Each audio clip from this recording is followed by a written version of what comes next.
Hey everyone, Bryant Lovette here with Lovette Properties, and let me introduce you to our next listing. 4216 Beacon Heights Drive, just outside of downtown.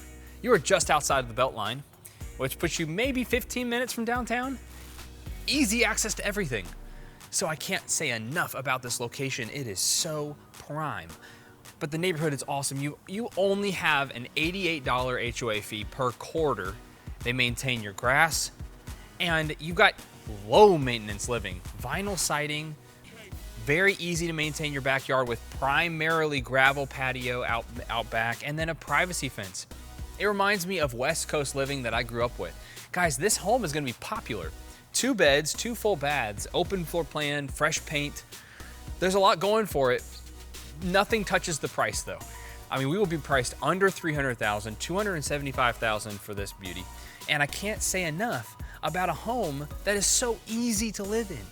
It is going to be attractive to a lot of folks. If you have any questions at all, please send them our way. Send this video to your friends and family.